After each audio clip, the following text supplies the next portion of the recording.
Those kinds of things were really, really valuable to me because as a non-creator, usually in this way, I'm not usually composing, it became a very valuable set of tools to say, here are these ideas from Doug. And then especially your chord flow chart.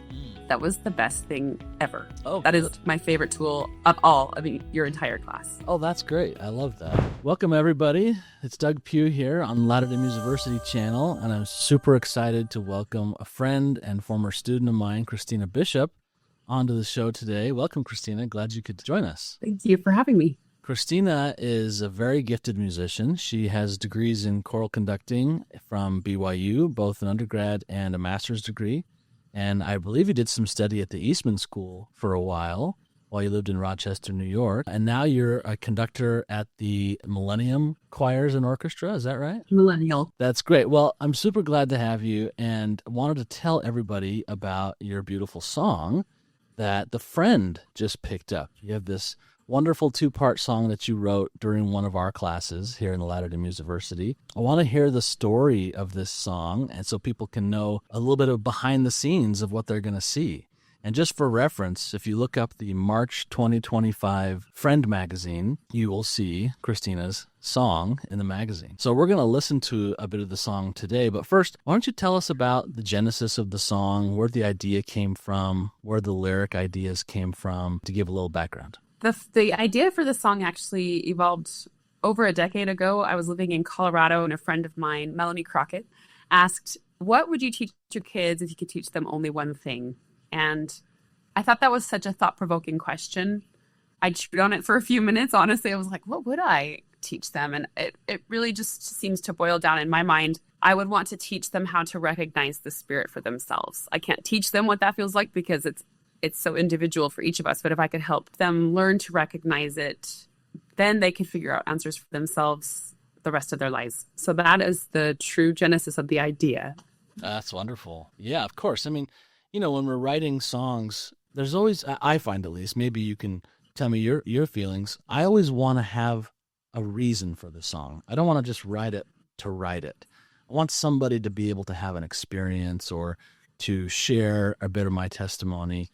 And it sounds like that may be the same for you. Like you said, I wrote this song in your class. I am a busy lady, and I don't like to just sit down and pin myself down to anything quite like this because it's not really my forte. I love rehearsing and conducting, but composing isn't my forte. So I definitely was grateful to sit down in your class. And what you said is, you know, put your testimony to song. And really, I wrote this for my kids. That was the motivation and the idea behind it was if I could teach them one thing, that would be it. Okay, so I'm going to write that as a song. So you asked about the lyrics, and I ended up interviewing each of my boys and also my husband. But I asked them, how do you feel the Spirit? What does it feel like in your body too? I want to know like the sensations and what you feel like. And I took notes from every single son as I interviewed them on little sticky notes. I actually took pictures of those sticky notes just in my lyrics draft that I had for your class. And when I woke up one day after having done those interviews, the melody for part 2 was in my mind. And it was in my mind with their words, the first 3 phrases, the first 3 sets of explanations, you could say, of how the Spirit teaches. So I ran to the piano and I played that out, started writing it down, and I was like, wait, there are chords also. So I played chords underneath it, and I was like, wow, that's there. I didn't expect that at all, but that's how it evolved. One more reason why this song felt important to write for me is because it's an important doctrine in my life. When I was in college, I was looking for answers for several different questions, but I was kind of hitting a bit of a roadblock in some ways, and I couldn't figure out why. And at a devotional shortly after, this woman said, let's troubleshoot your revelation. And I was like, wait, I need this really bad right now. So I was listening to what she said, and one of the points she said is that it's referring to Doctrine and Covenants, section 8, verses 2 through 3. And it says, revelation is in the mind and in the heart. It says, this is the spirit of revelation. It's talking about those two things. And so the song was originally called Warm Heart, Clear Mind because it's about the feelings that we have in both. If it's just in your mind, sometimes you might be thinking things through, but that heart piece isn't quite there.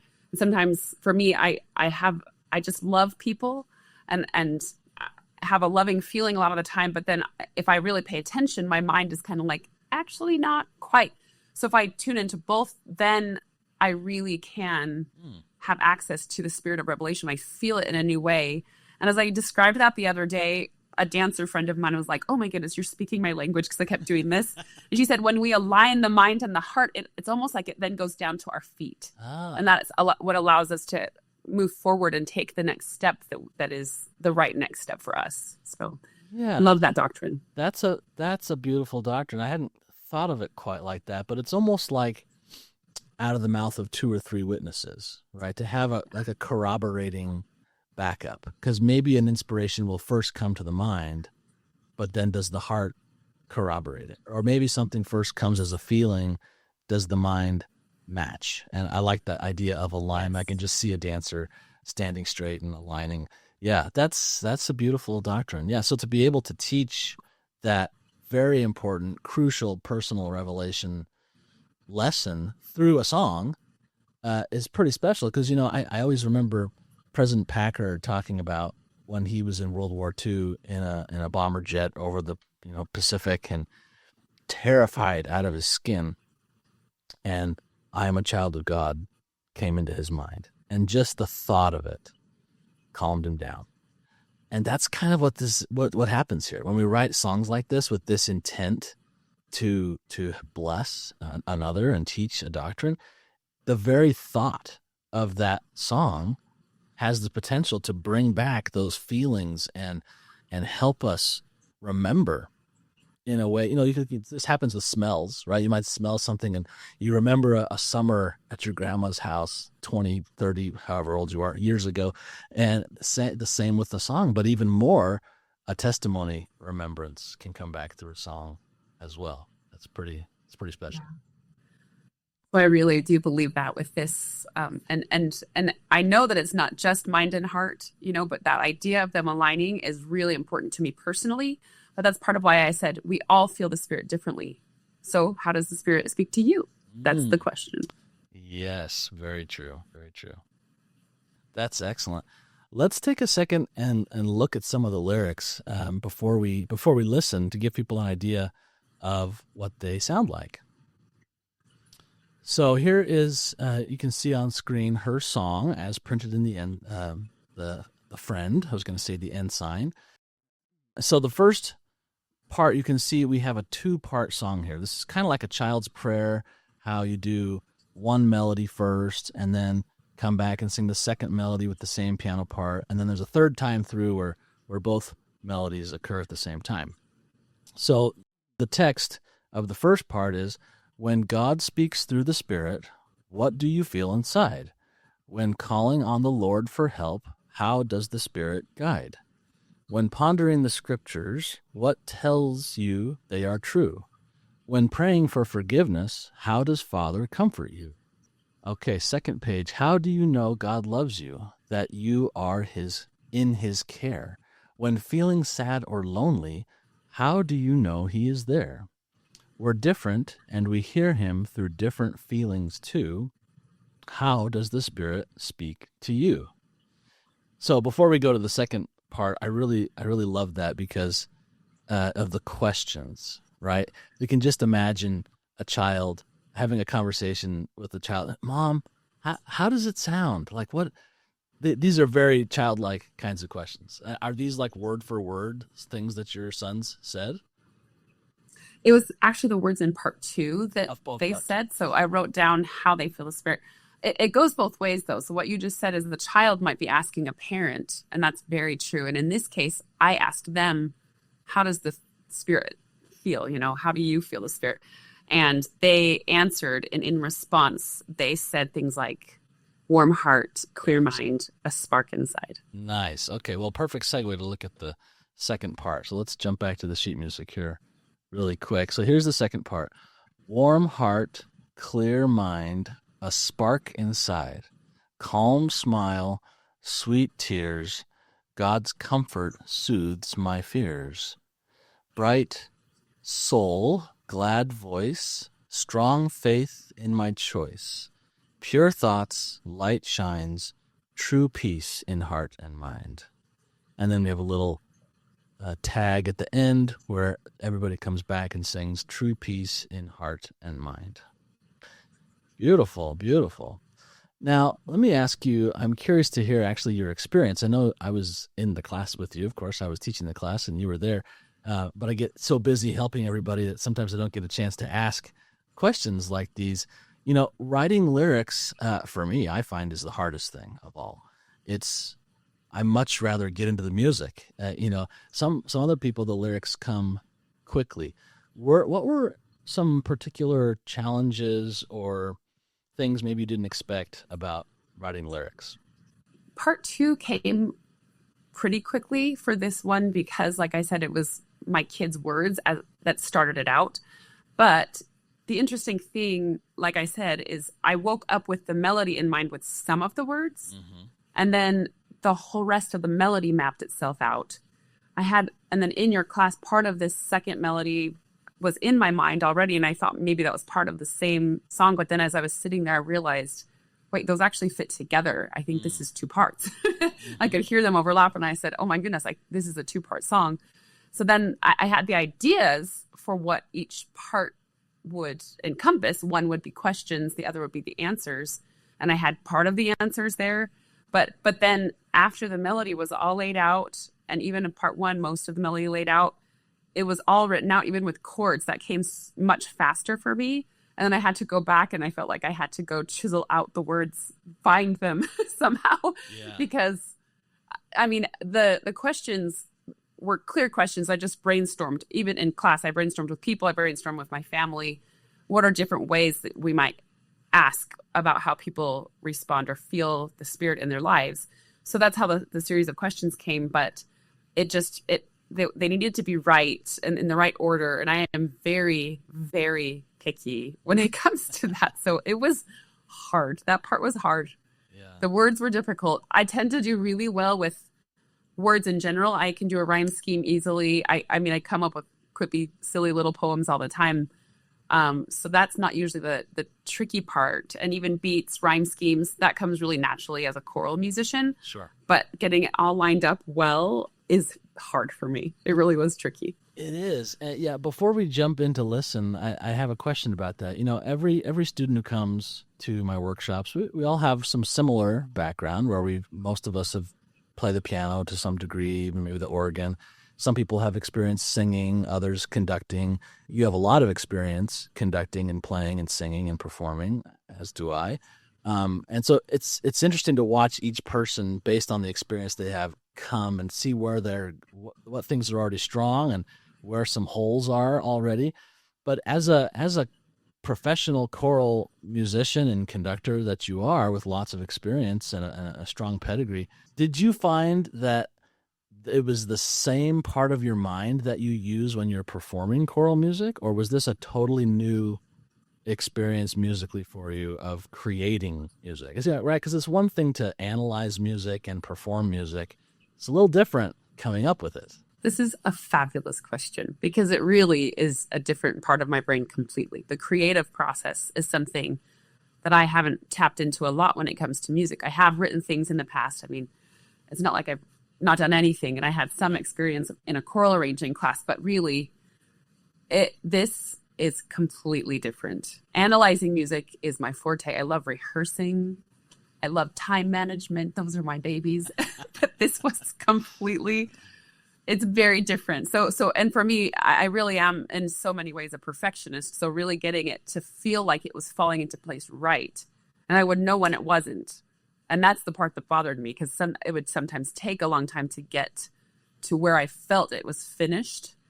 And when it finally got there, it would lock right in, and I would feel the Spirit in all ways that the song describes, and I would know it was right. So yes, it was a completely different type of experience.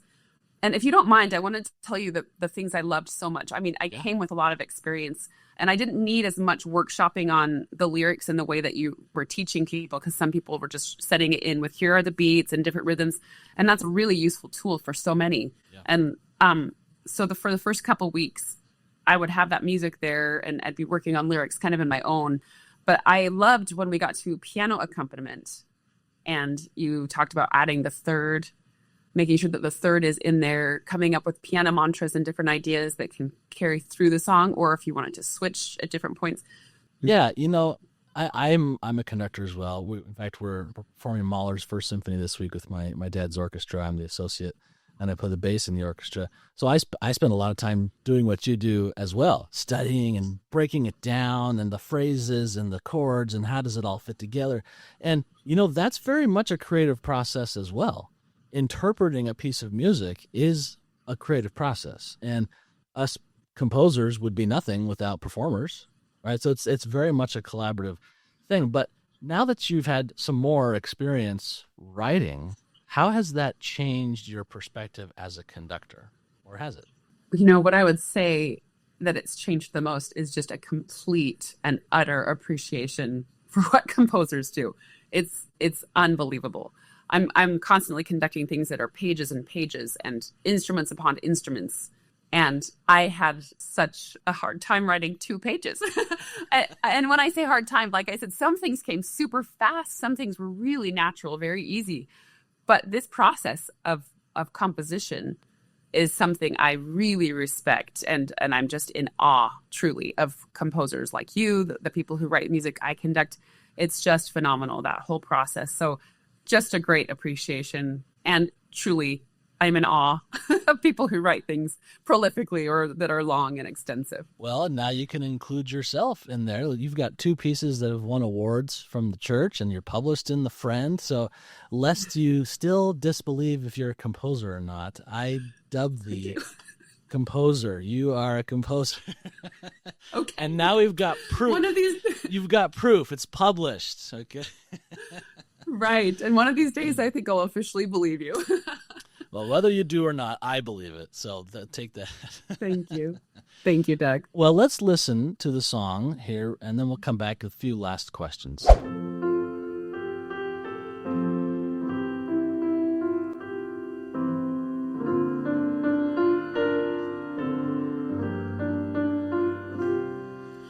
When God speaks through the Spirit, what do you feel inside? When calling on the Lord for help, how does the Spirit guide? When pondering the Scriptures, what tells you they are true? When praying for forgiveness, how does Father comfort you? How do you know God loves you, that you are in His care? When feeling sad or lonely, how do you know He is there? We're different and we hear Him through different feelings too. How does the Spirit speak to you?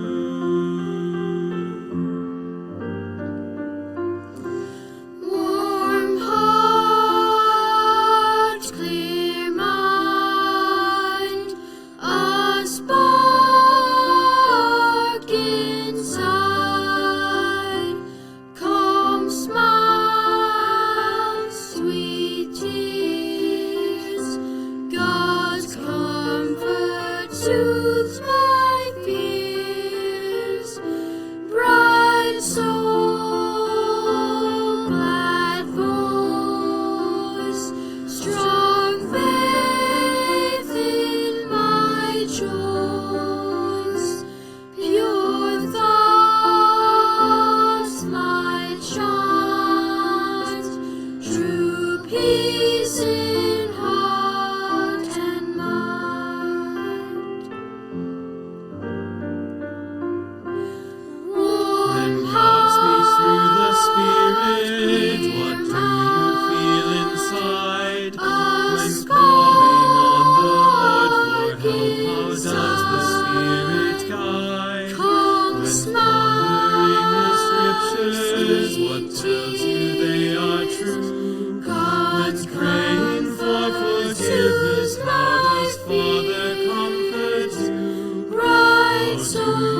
hearts do?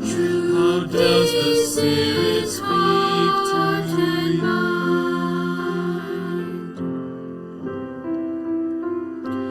True peace in heart and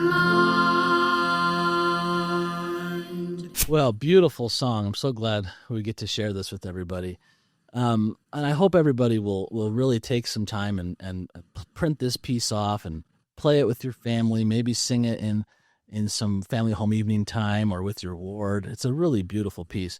I think probably my favorite thing about it, not speaking of musical things, right? Like the chords are beautiful. You did some really nice, there's a Morton Lauridsen chord in there, which us choral geeks would pick out. There's some wonderful techniques that you use that were very well done. But aside from that, the thing that I think I love the most about it is that it's teaching doctrine. So to bring that kind of full circle, in my experience as a composer, there have been many times when I've written a piece of music for a church choir, sometimes in our faith, but I write for a lot of other faiths as well. And my goal is always like, I want them to feel something. I want them to feel the Spirit. I want them to, have this experience. But then I'll have this very surprising experience myself that the music that I created with the intent to serve somebody else turned around and healed me in an unexpected way. Have you had any kind of experience like that with the writing of your songs? Absolutely, yes. In fact, a few months after I wrote this, it came to mind when I was pondering some really important questions, and it gave me answers. And the most incredible part about that was that it was my own children's words with their voices. Oh, wow. That came to mind as a confirmation that what I was doing was absolutely the right thing. So that's something I cannot adequately describe in words, how grateful I am that this song, that honestly, in some ways, I don't feel like it's mine, because that part of the song, I woke up and it was there. But that part has come back, that part too, my children's voice is singing how they feel the Spirit. So it answered some important questions. And then over the course of the past 2 years, it would come to mind as well, offering hope or giving answers to other questions. And I'm just very grateful for that experience. Again, it makes it feel even more treasured to me and more beyond really what I could do, but something that God has given through me as an instrument. That's really beautiful. We seek to be instruments in His hands, but how cool when we create something that hopefully could be an instrument to serve someone else. He makes it an instrument to bless us too. That's it's magic. I don't know how else to describe it. It's very magical. Yeah, I remember one time in particular, after a really challenging set of months, I was really struggling to hear any answers or feel comfort or peace. And I sat down at my computer and I turned on a piece that I'd written, 10 years before for a church in Cincinnati. And suddenly the answers just poured out. I just didn't even understand how it was working, but I was so grateful it did. It's magic. Really, truly. That's wonderful. Well, what plans do you have to write more in the future?